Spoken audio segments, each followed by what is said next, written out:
We'll conduct a question and answer session, and instructions will be given at that time.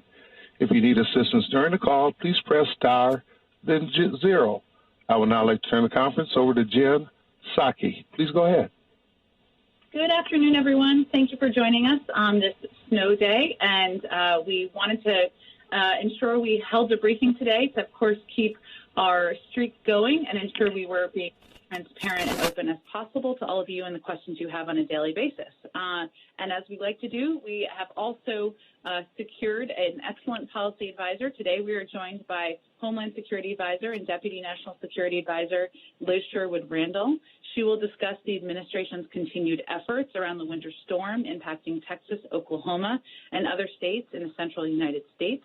And then she has time to take just a couple of questions before she needs to get back to her day job of course, monitoring the storm. But a little background on Liz before I turn it over to her. She was the Deputy Secretary at the U.S. Department of Energy from 2014 through 2017.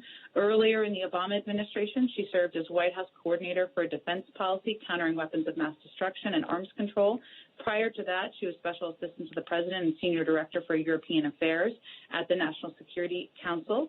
In the Clinton administration, she served as Deputy Assistant Secretary of Defense for Russia, Ukraine, and Eurasia, and she began her career working for then Senator Joe Biden as his Chief Advisor on Foreign and Defense Policy. I'll turn over to Liz. She'll take a couple questions, and then I will do a briefing after that. So, Liz, the floor is yours. Thanks very much, Jen, and hello to everyone. I'm sorry we can't be doing this in person. As we in the White House have continued to monitor the situation with the extreme weather in the South, I'm glad to share an update with you on what we've been doing and to provide you with some context for the beginning of this effort. As the initial storm system began to bear down on the South, I reached out last weekend on behalf of the President to Texas Governor Abbott, and then on Monday also to Louisiana Governor Edwards, Alabama Governor Ivey, Mississippi Governor Reeves, Oklahoma Governor Stitt, and Kansas Governor Kelly to offer any federal assistance that the governors might need to help their citizens to manage what we anticipated to be the brutal effects of the gathering storm. Then on Tuesday, February 16th, President Biden called a broader group of governors, and there's been extensive follow-up with respect to those governors' conversations with the presidents on specifics they discussed during that call. For example, we responded immediately to Governor Abbott's request for a federal emergency declaration. Oklahoma Governor Stitt submitted a request yesterday, and it was approved last night for a federal emergency declaration. And late last night, we received a request from Louisiana Governor Bell Edwards, and FEMA is processing that request as we speak. The President's actions authorize FEMA to provide immediate assistance to alleviate the hardship and suffering that's being caused by this emergency. And let me just note there is a silver lining to the very dark cloud of COVID, which is that our FEMA teams have been deeply embedded for quite a long time with state emergency preparedness and response agencies across the country and in this affected region. And so there's a great deal of familiarity among the people involved in needing to work these issues now because they've been working together quite a while on COVID response. This morning, I was also in touch with the leadership of FEMA and also with the Department of Energy and our private sector partners in the electricity sector to explore whether there is anything more that we can do to provide support for our citizens across this swath of territory who are suffering from the effects of this storm. We know that there are still about 1 million or more people who are experiencing power outages in the hardest hit areas of the country, though those numbers are declining significantly. In Texas in particular, we've gone from multiple millions of people without power now to approximately 600,000 at the last data point that I received from FEMA earlier this morning. It's important to set expectations, however, that due to the nature of this storm, citizens will continue to experience rolling power outages in some communities, and that's just part of the process of trying to get power online and to get it delivered where it needs to go. In the meantime, FEMA is providing generators to support water treatment plants and hospitals and nursing homes. In Texas, it's also providing blankets and meals and other supplies as requested by the governor of Texas. I want to express our deep thanks to all of the brave first responders who've continued to deliver essential aid to those in need in these very difficult circumstances. There are many infrastructure workers who are responding under extraordinarily challenging conditions to restore energy and water systems. And there are lots and lots of citizen volunteers who've selflessly extended themselves to help others. We are urging all people affected by the storm to listen to public officials, to take precautions, to stay indoors, not to get on the roads unless they absolutely have to. I'm just going to step back and make a couple of more observations, which is that more broadly, the extreme weather events that we're experiencing this week across the central, southern, and now the eastern United States do yet again demonstrate to us that climate change is real and it's happening now, and we're not adequately prepared for it. And in particular, power grids across our country, particularly in Texas, are overloaded by the demands that are placed on them under these circumstances, and the infrastructure is not built to withstand these extreme conditions. Going forward, we will be leading an effort to strengthen and harden our critical infrastructure so that it can be prepared to meet the full spectrum of challenges that we're likely to face in the future. We know that we can't just react to extreme weather events. We actually need to plan for them and prepare for them. That's going to require the kind of technology innovation and close collaboration among the federal government, states, communities, and the private sector that enables us to incentivize the kinds of actions that need to be taken to build the kind of resilient infrastructure that we will depend on in the future. President Biden continues to pledge the full support of the federal government to these efforts and is demonstrating his commitment to serve all Americans in these difficult times, working across the states of the South to deliver any federal support that is requested by the leadership of those states. Thank you, and now I'm glad to take a couple of questions. Ladies and gentlemen, if you have a question, please press 1, then 0. Once again, if you have a question, please press 1, then 0. One moment for the first question.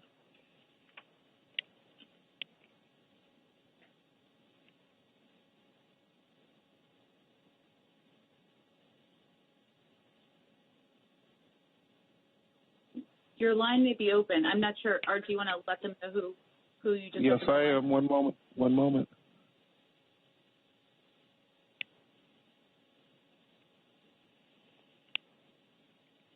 Zeke Miller, you're open. Please go ahead.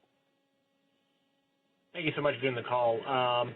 In terms, can you give us a rundown of specific number of the resources that FEMA has sent to Texas? You know, the number of generators, the number of meals, any sort of data you have on that.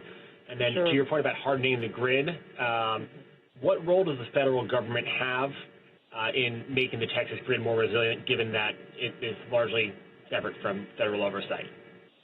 Let me start with FEMA. The update I have from FEMA this morning for what it has provided to Texas is, as I noted, it has moved water, blankets, shelf-stable meals, and generators and fuel to help respond to this event. Specifically in Texas, it has made 60 generators and fuel available to support critical sites like hospitals and water facilities.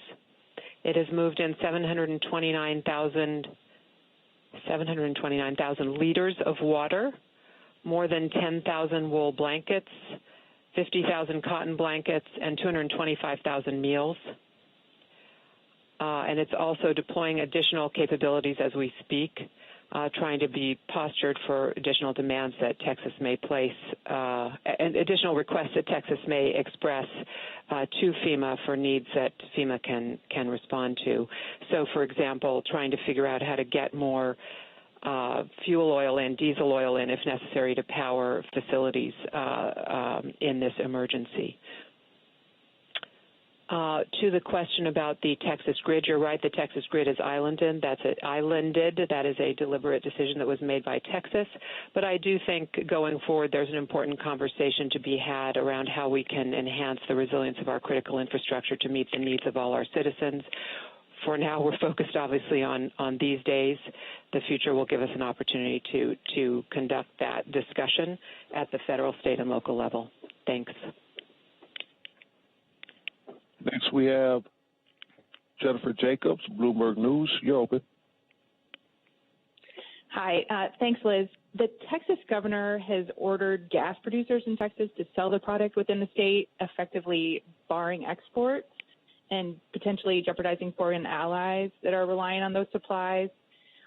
It raises some Commerce Clause questions and issues under the Natural Gas Act. Is there anything you can say about whether the Biden administration is okay with all that? So we are aware of the decisions of the Texas state officials. This is an authority that is a state authority, and we're in discussion with our Mexican partners as well as with the state officials around the decision that the state officials are taking. And next we have the line of Ken Thomas. Will you please press 10 again? And while we're waiting for that, this will have to be the last question. Dr. Sherwood Randall needs to go back to her day job of monitoring the storm, but we'll invite her back when we are all back in the briefing room. And Ken, you're open. Please go ahead.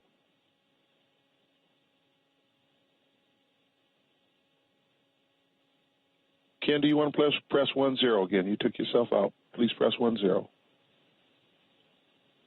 You're open. Please go ahead. Yes. Can you hear me now? Great. Dr. Sherwood Randall, what additional steps can the federal government take to relieve the power grid in Texas? I understand that the Energy Department could use some kind of emergency authority to connect Texas to the national grid. Is that under consideration? So that is actually not something that is physically feasible at this time. We have already seen the Energy Department take the decision to enable Texas to use generation capabilities that otherwise would be constrained by regulation having to do with what is emitted by those sources of supply in those generation facilities.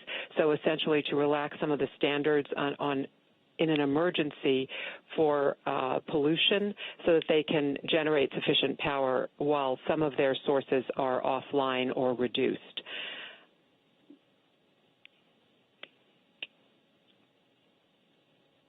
Okay, thank you. Thank you, Dr. Sherwood Randall, for joining us. We appreciate you taking the time out of a very busy week for you, and we look forward to welcoming you into the briefing room when you're next available.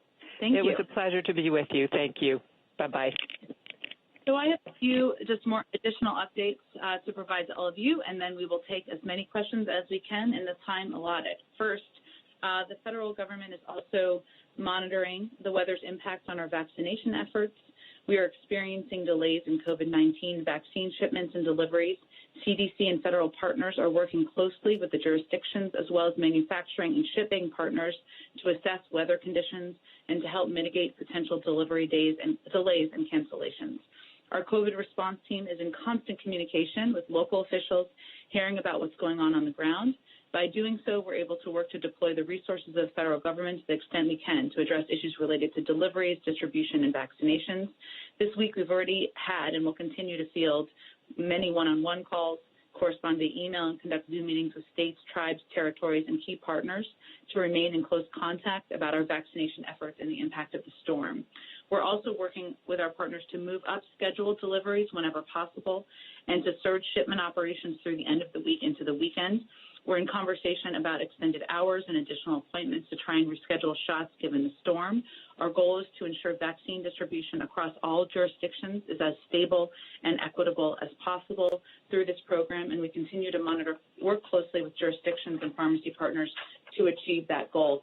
And I would expect tomorrow that when you all have one of the 3 weekly updates from the COVID team, they will provide a more extensive update on this and also answer any questions you have about the work that they have been focused on.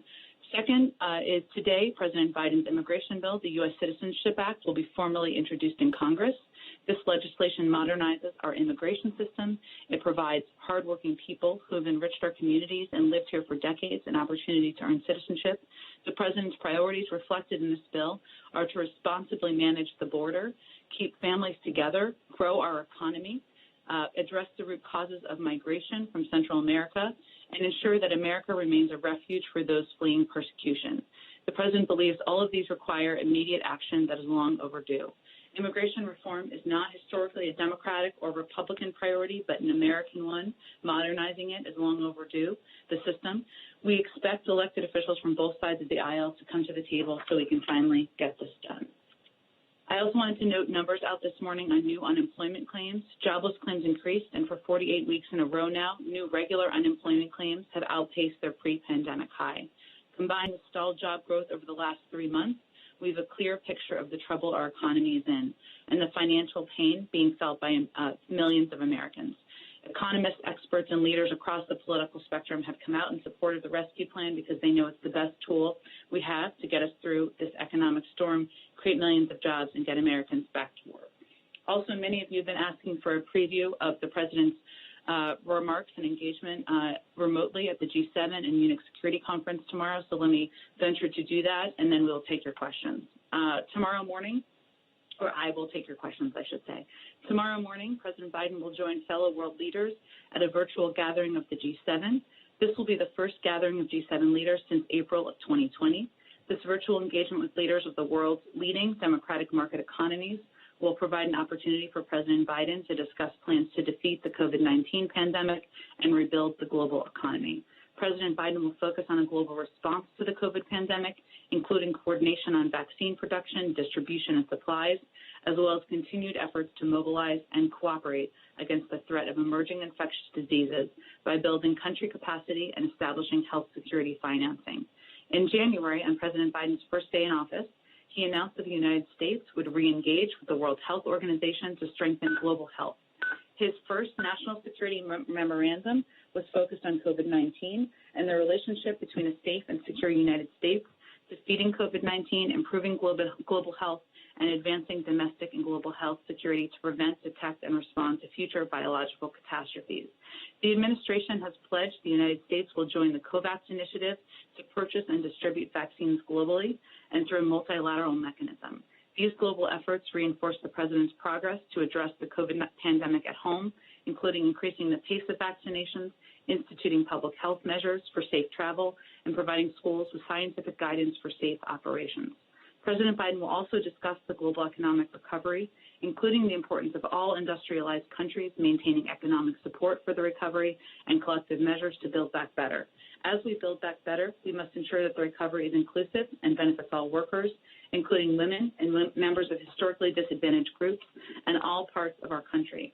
He will also discuss the need to make investments to strengthen our collective competitiveness and the importance of updating global rules to tackle economic challenges such as those posed by China. Finally, President Biden and other leaders will also discuss a robust agenda of measures to address the global climate crisis, a key priority for the administration. The February 19th virtual engagement will be hosted by Prime Minister Boris Johnson as part of this year's UK's G7 presidency and ahead of the planned G7 summit in June of 2021. I will stop there. With that, I'm happy to open it up and take your questions. And I want to take as many as possible. So we always love follow-ups, but we want to get to as many people as possible as we have an opportunity to do this virtually today. So, Art, we're ready to open it up. As a reminder, if you have a question, please press 1, then 0. Once again, if you have a question or comment, 1, then 0. Zeke Miller with Associated Press, you're open. Hi, Zeke. Sorry, Zeke, press 1, 0 again. You might have took yourself out.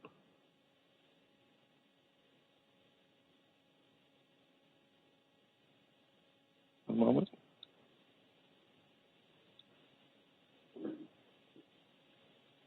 Once again, Zeke, if you're still on, please press 1, 0.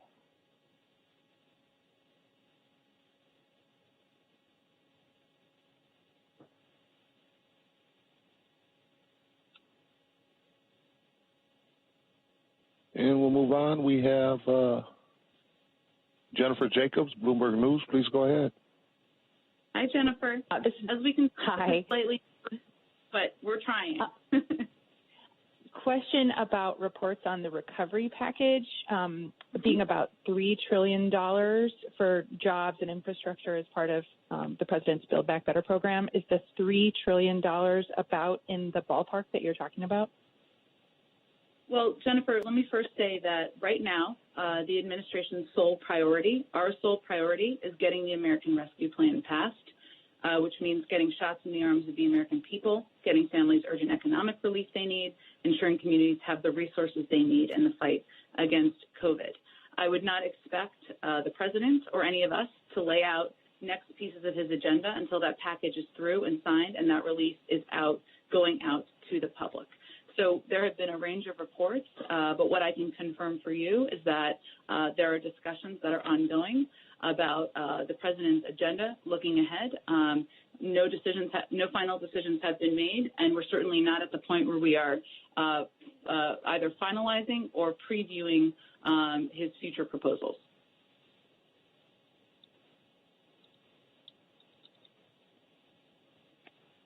One moment.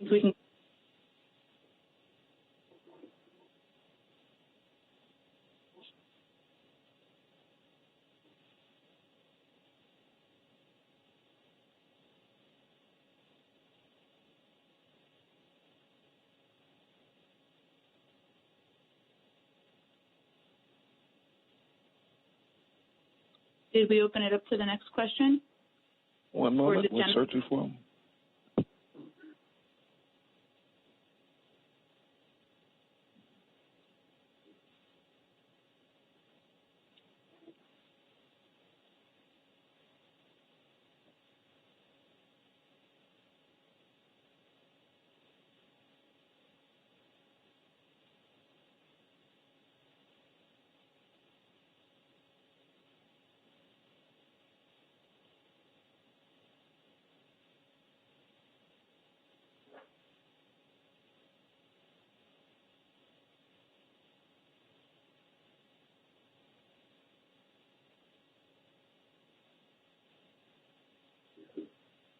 Are we waiting for somebody to ask a question, or are we having a technical issue?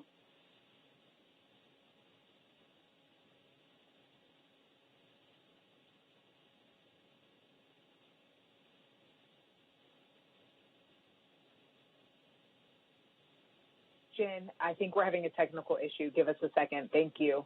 Okay, sure. Our next question will come from the line of Andrea Shalala of Reuters. Please go ahead. Hi, Andrea. Thanks so much. Hi. I'm happy to hear you.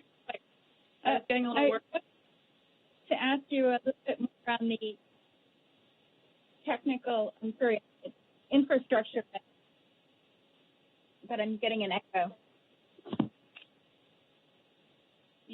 I can hear you. Sorry. You seem a little bit in and out a little bit, but maybe could you start your question from the top? Yeah, I just put on a headset. I think that'll make it easier. Okay. Okay, so my question is, what we just heard about these forthcoming efforts to shore up the infrastructure grid in Texas. Do you have any idea whether that will be included in the recovery package that you're talking about? Would that be a separate measure? Do you have any kind of sense of the price tag of that? And I just have a separate question on the COVAX effort.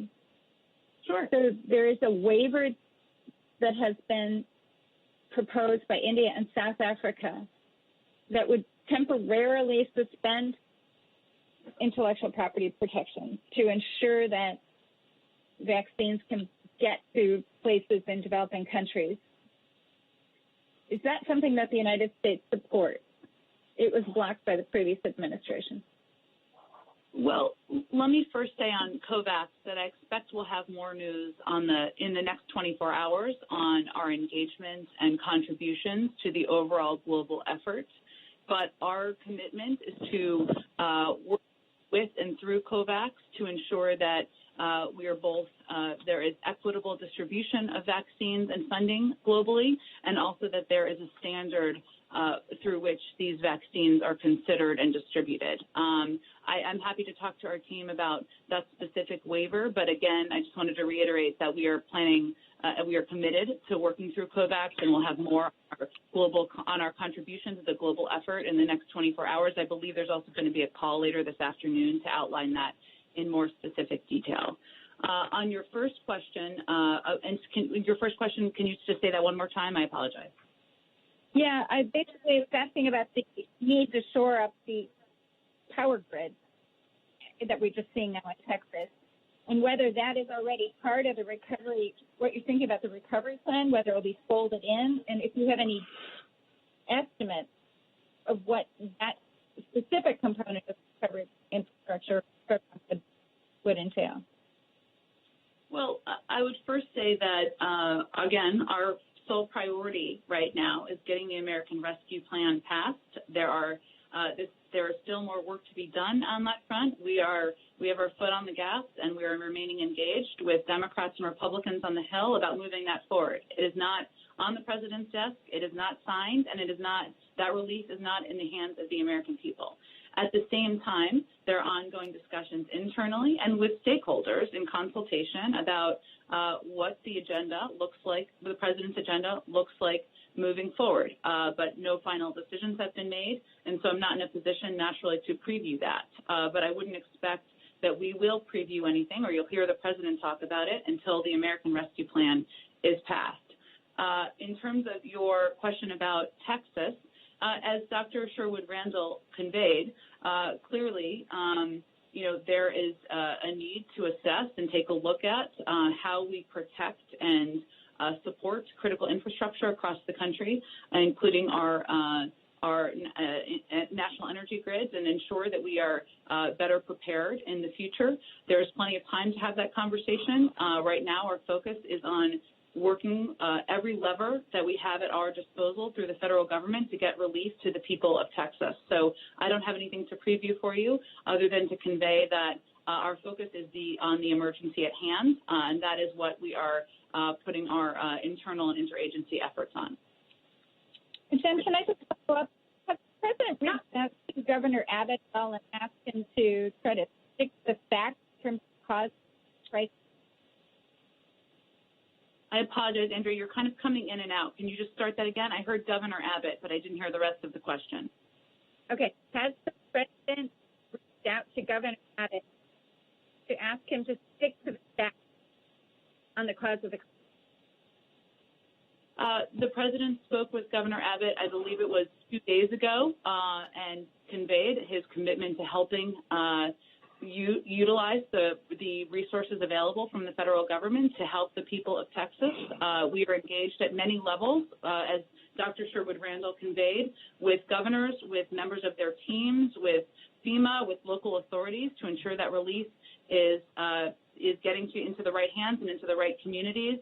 But I don't have an additional call to read out for you now. Thank you. Our next question will come from the line of Nancy Cordes of CBS News. Please go ahead. Hi, Nancy. Hi, Jen. How are you? Thank you for doing this remotely. My first question is about the immigration bill. And I know you addressed this a little bit yesterday, but what's the White House take on the pros and cons of passing parts of the immigration plan instead of doing it in one fell swoop? A number of these Congressional Democrats seem to be very open to the possibility of doing it in a piecemeal fashion.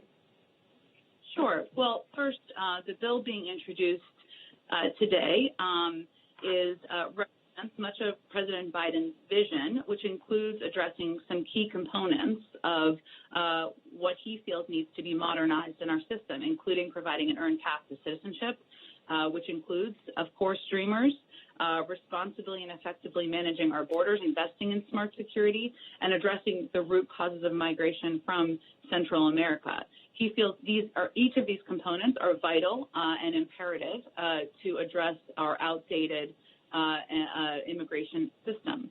Now, he also, having served in the Senate for 36 years, is no stranger to the process of a bill becoming a law, and he is looking forward to working directly with members, hopefully both parties. Immigration reform, I should say, has not historically been a Democratic or Republican issue, to determine what the path forward looks like. And he is all too familiar, or very familiar, with the fact that a bill proposed does typically not look like the final bill signed, but it is just being formally proposed today. We are eager to work with Democrats, Republicans, members of the CHC, others who have been working passionately on these issues for a long period of time. And at this point, he's just looking forward to having a bill to sign at his desk. Thanks. And then what is the White House take on this concern that has been voiced by some House Democrats like Henry Cuellar or Vicente Gonzalez, that if you put out something this ambitious this early, that it's first going to motivate a surge of migrants to try to come here, and also open up President Biden to attempts by Republicans to try to paint him as soft on immigration? Well, I would say on the fact that the president put forward, felt it was a priority to put forward an immigration bill on his first day in office, just reflects his own commitment to modernizing an outdated system and also taking every step he can to move forward from the chaos, cruelty, and confusion that was created by the immigration policies of the last 4 years. That's not a position or an approach that's being done through a political prism, but through a moral prism. What is right for the country, what is right for the millions of immigrants who are living in the shadows, and frankly, what is right for our security at the border, and what is right for addressing the root causes that led to the crises at the border that we have seen over the course of the last several years. At the same time, as we have done many times, we will continue to convey and repeat from the level the fact that this is not the right time to come. We don't have the systems in place, we don't have the policies in place, we don't have the laws in place or the processing in place at the border to consider a wave of people fleeing their countries.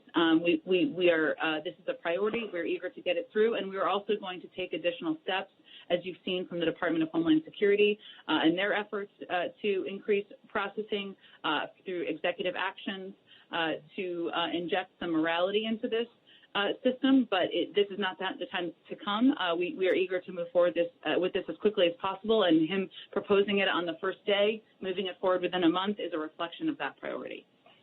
Thanks, Jen. Thank you, Nancy. Our next question will come from the line of Francesca Chambers of McClatchy. Please go ahead. Hi, Francesca. Hi, can you hear me? I can. Okay, great. Thank you. Thanks, Jen, for doing this. So 2 questions related to the disaster relief aid and then something on another topic. I guess I can take them separately to make this easier. Is there federal assistance or aid available to municipalities who previously paid or are paying high gas prices for natural gas? Or does that assistance depend on a state request? For instance, the state of Missouri, would they have to make that request for a municipality? And then on a related topic, Liz Sherwood Randall had mentioned a request from Louisiana for disaster relief aid, but what about the other states that have been affected and whose governors the president spoke with earlier this week, such as Kansas or Kentucky? Have they requested aid, and if so, when could they expect to get that? Sure. Well, Francesca, I would say typically how it works is that states request, or in coordination, of course, a declaration of an emergency, a disaster declaration, and we work closely with them at the federal level to do exactly that. We have been sharing with all of you our engagements on a daily basis, so you all are kept abreast of those conversations, but I would certainly point you to some of the state governments on what their needs are and requests, and what they've been requesting specifically of the federal government to ensure it's helping provide the assistance to the people in their states that's needed during this difficult time of the storms. It's an excellent question about municipalities. I will have to follow up with our Homeland Security team on that specific technical question, a good one, but maybe we can connect you with them directly after the briefing. Okay, and then on another topic, the Vice President said today that she views the number of women leaving the workforce as a national emergency. Does the President share the Vice President's view on that? And if so, does he plan to make a national emergency declaration and take action to address the declining number of women in the workforce aside from the stimulus package that he's presented to Congress? Well, Francesca, I would first say that this is something the President and Vice President have discussed, and he has raised in a number of meetings I have been in with him, his concern about the impact of the dual crises of COVID-19 and the economic downturn on women in the workforce. As you well know, it is not just about women who are leaving the workforce now. It is about what the impact will be in future years. If there are women taking themselves out of the running for moving up the corporate ladder, out of the running for seeking PhDs, for getting law degrees, women taking themselves off of the front lines of essential industries like healthcare work, that has an impact, of course, on gender equality. It also has an impact on the economy moving forward, and any economist will convey that to you. So the president has conveyed in many meetings I've been in his concern about this directly, and I know he's discussed it with the vice president as well. I would say the American Rescue Plan, the key components in there, some are meant to help address exactly this crisis, including funding to reopen schools. As a mom myself, I can confirm for you, and many mothers across the country can confirm for you, that the fact that schools still need additional resources to reopen. Obviously, the CDC guidelines give us a good guidepost, give school districts a good guidepost, but many still need funding. That having kids go back to school has an impact on many working mothers, of course. Also, ensuring direct relief goes out through checks. That's something that will help households, whether they are single-parent households or dual-income households where one of the individuals was laid off. 10 million Americans have been laid off, so there's no question many of them, as we know statistically, are certainly women. And certainly getting people vaccinated will help more people return to the workforce, more kids go to child care centers, and again, schools, as I said. So I would say the president recognizes the severity of this crisis, the impact on women. That's part of the reason why there are some of these key components in this package, and he certainly agrees with the vice president's assessment. He agrees that it's a national emergency? He agrees certainly that it's an emergency and a crisis, Francesca. But I think we're going to have to move on because I want to take a few more questions, and we'll certainly connect you with on the municipalities question. Thanks, Jen. Our next question will come from the line of Jeremy Diamond of CNN. Please go ahead. Hey, Jeremy. Hey, Jen. Thanks for doing this. So on the immigration bill, obviously front burner for you guys right now is the coronavirus relief legislation. So I'm curious if you could explain on the decision to introduce this today, why now while there's clearly a higher priority for you guys as it relates to Congress? And then secondly, there isn't much in the way of new funding for border security and enforcement in this bill. I'm wondering if the president is open to increasing funding for border security, including for more wall or fencing construction, in order to get this bill through.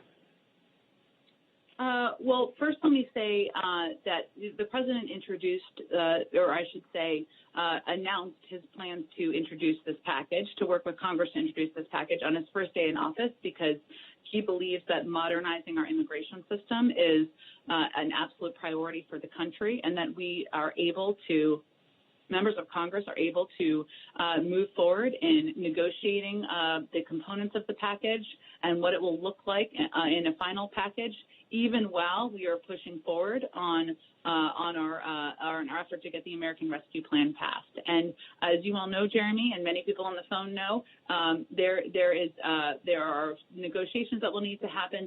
There was a reset that was really needed to get immigration bill discussed and negotiated, and that is what our effort is to do here.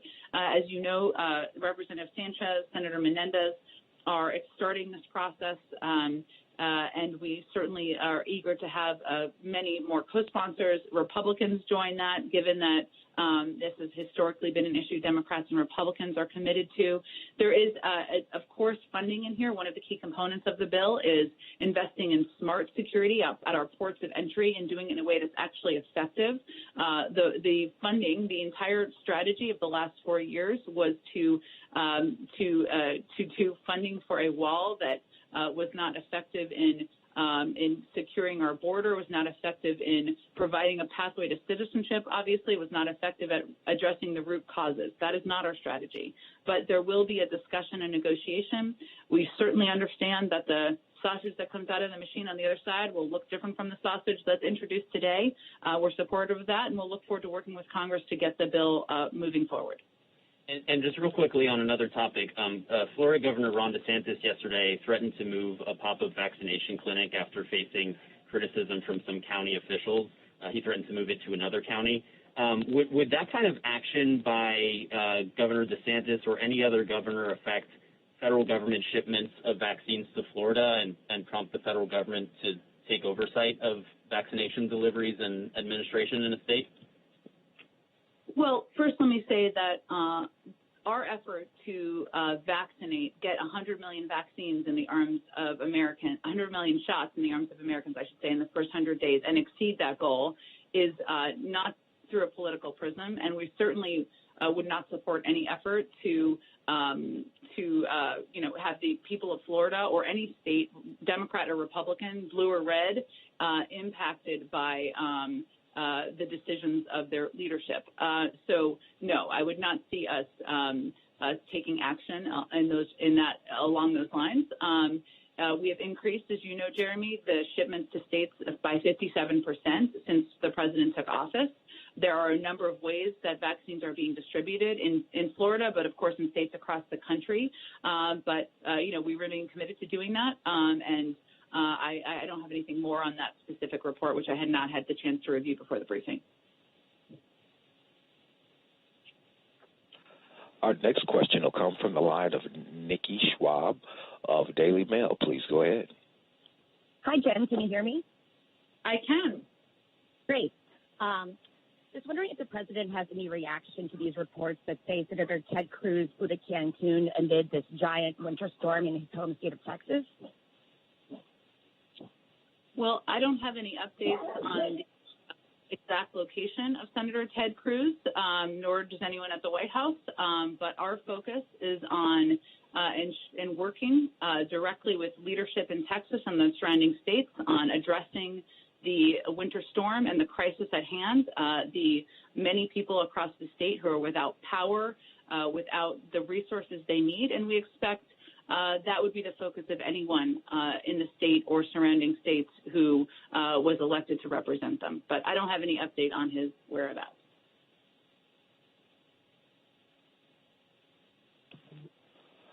Our next question will come from the line of Joey Garrison of USA Today. Please go ahead. Yeah, Jen, thanks for taking this call. Can you hear me? Sure, I can. Yeah. Hi, Joey. Hey, how are you?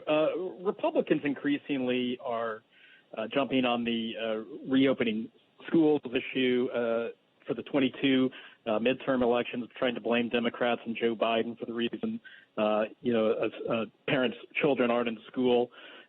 What's your reaction to that? What's pretty openly a line of attack right now? And do you think that's a fair line of attack right now, as you're looking ahead towards the midterms? Well, let me first say on the political front that no polling I have seen has shown that is effective.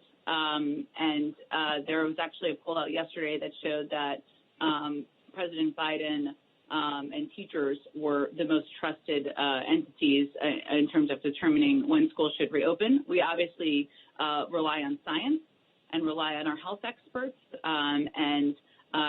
we think that reflects where most of the country wants us to be. They want schools to reopen. We're also committed to doing that. So there are CDC guidelines that came out on Friday that provided a roadmap for schools to open safely. The president wants schools to open 5 days a week. He wants kids to be in school. Teachers want kids to be in school. And he also believes that teachers should be prioritized, as does the vice president. But he also believes that there are a range of mitigation steps, or I should say he follows the guidelines, as we all do and should, that were put out by our health and medical experts that show there are a range of mitigation steps. Vaccinations are one of the additional steps that the CDC is recommending, but there are additional steps, including masking, smaller class sizes, and he is eager to have his Secretary of Education confirmed so that he can work with school districts across the country, lead that effort to reopen schools, and we remain committed to that. Any concern about this issue, though, making Democrats vulnerable in 2022 if it's not turned around, if schools don't start reopening here in the coming months? Well, I would say that the president, the vice president, and this White House don't see reopening schools through a political prism. We see it as what's in the interest of teachers, of students, of families, of parents, and we want to do it safely. And the president is committed to reopening schools 5 days a week as quickly as possible. He is committed to also following science and working with school districts to having his Secretary of Education work with school districts to get that done. And he is also, what is within his power is that we are working with Congress to get additional funding, which is essential to many school districts across the country so that they can follow and take these mitigation steps recommended by the CDC, including ensuring masking, smaller class sizes, that there are more bus drivers hired, that there are more teachers hired if needed. That's within the president's power, something he's focused on every day and night so that we can open schools, open them 5 days a week within 100 days. And that's where his focus is. We don't see that through a political prism. Kids are not Democrats or Republicans, and their parents. I think this is an issue that all Americans care deeply about. Thanks, Jen. Our next question will come from the line of Kayla Tausch of CNBC. Please go ahead. Hi, Kayla. Hi, Jen. Thank you for doing this. We appreciate it. I have two questions, one domestic, one foreign. The first is on the economy. This week we saw retail sales and inflation data that were unexpectedly strong. I'm wondering how the White House is factoring that data into the size of the rescue package and whether $1.9 trillion would, as some critics say, overheat the economy. And then my foreign question, which I'll just go ahead and ask, is that Iran has said it will stop allowing SNAP inspections by the IAEA beginning on Monday if parties to the nuclear deal don't take their own steps toward full compliance. Does the president see this as motivation to engage with Iran sooner rather than later? Well, let me take the second question first, if that makes sense. Iran is a long way from compliance. Our focus is on working with our partners and allies to engage and coordinate on a range of issues, including the future of the Iran nuclear deal. Secretary Blinken has a meeting with his E3 counterparts later this afternoon, and I would expect the State Department would have a readout from that meeting. But certainly our focus is, of course, on preventing Iran from acquiring a nuclear deal, but they are a long way from compliance, and our focus is also on working with our partners and allies. On our priority, I should say, Kayla, on the economic question, I know a number of our economic experts, including our Secretary of Treasury, has answered this question. But I will say that most economists will tell you, and most economic data shows that we are crawling out of a massive hole, and we're crawling out too slowly, and that what is essential is to ensure that we have we put in of course stimulus into our economy to help expedite that, and that is part of what this package will do by providing direct relief to the American people, by reopening schools, which will have a huge impact on working mothers and parents across the country, by getting vaccinations in the arms of the American people. Most economic data and studies have shown that this package will have a significant impact on that, and that we still have a long way to go in our recovery, so it is essential at this point in time. Thank you. Appreciate it. Sure. Our next question will come from the line of Peter Alexander of NBC News. Please go ahead. Hi, hey, Peter. Jen, thanks for hosting us. Sorry we can't do it in person. You sort of hit on this a bit, but I just want to sort of drill down a little bit on the immigration announcement today and what specifically is the strategy for this White House to get this immigration bill passed right now. Will you bring Republicans here to engage them in the process? Would you do it through reconciliation? How are you going to get something this big done? Sure. All great questions, Peter. I think we're not quite there because today is the day that the bill is being proposed. Obviously, Senator Menendez, Congresswoman Sanchez will be key leaders on the Hill to determine, in coordination with us, the next steps forward. But right now, we are eager to communicate about what is in the package, why the key components, why all of the components are pivotal pieces of the package. And in terms of the mechanisms or the timeline or the mechanics, we're happy to have that conversation in the weeks ahead. But today, the bill is just being officially introduced. Thank you. Our next question.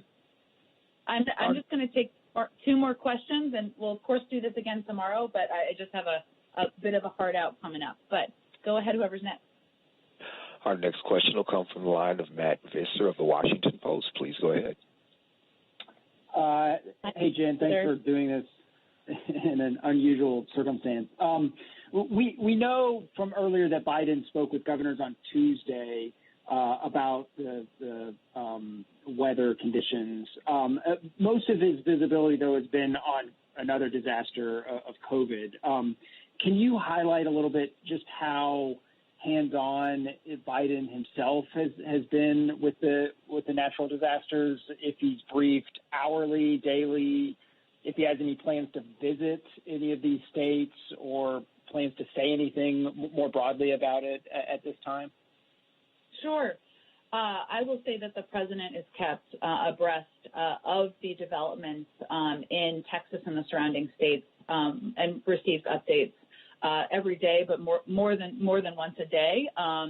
It is certainly a focus, and ensuring that the people of Texas, the people of the surrounding states, have the resources they need is something that he raises in meetings frequently and has over the past couple of days. In terms of whether he will visit, I think, as you well know, Matt, one of the factors to consider here is what the impact is, the footprint, right, of a presidential trip. It can take up resources. It can take up, the time and energy of police and security. And so those are factors that we consider as we determine when and where he will visit. But he is in the White House today, of course, that's where he lives, but he is, I should say, working today, receiving updates today. I expect he would receive several updates from his national security team, and he is focused on and has directed his team to provide him, ensure he's updated, but also make rapid decisions and be responsive to the specific needs of the states as they come up during this difficult time. Thank you.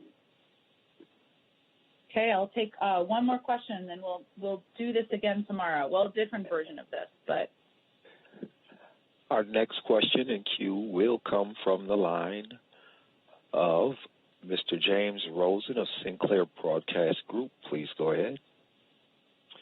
Thank you, Jen. Can you hear me all right? I can. Hi, James. Jen, thanks for expanding the call today, and it's nice to be back with you, if only by telephone. I just wanted to follow up on the comments of Liz. To have the Deputy National Security Advisor brief us on the Texas grid collapse, it's not just the immediate logistical issues that she's grappling with. I want to ask about the nexus between energy policy and national security. As you know, Republicans in Congress and in the energy sector have been pointing out that, according to data from the U.S. Energy Information Administration, the U.S. achieved one of the core benchmarks of energy independence in 2019. That was the first year since 1957 that the U.S. produced more energy than the country consumed. And that's one basic definition of energy independence. And they claim, or they argue, that the policies being pursued by the Biden administration will sacrifice those gains. How do you persuade the American people that U.S. national security can be safeguarded by this transition to a green economy, which, of course, has never been fully developed anywhere relative to our scale? Well, James, in this White House, we like to follow the facts and also rely on experts, as you know. And I would say that, officials at the Electric Reliability Council of Texas, which operates the state's power grid, have said that the failures in wind and solar were the least significant factor in the blackouts. And there have been a range of reports that have suggested otherwise, inaccurately, but that's not accurate, according to the Electric Reliability Council of Texas. As Dr. Sherwood Randall also conveyed, clearly there is a need to assess how we protect and support our national infrastructure to ensure it's resilient and sustainable during storms, during any threats to it. And there is, of course, plenty of time to do that, and it is a priority for this administration. But right now, our focus, her focus, the president's focus is on ensuring that the millions of people, or the many, many people across these states that are impacted, are receiving the relief and assistance they need. So we will have those policy discussions, but we are focused on the emergency at hand at this point in time. Thank you, everybody, so much for joining the briefing. I really appreciate your flexibility and getting through the technical details, and I'll look forward to talking with all of you tomorrow. Ladies and gentlemen, that does conclude today's press briefing.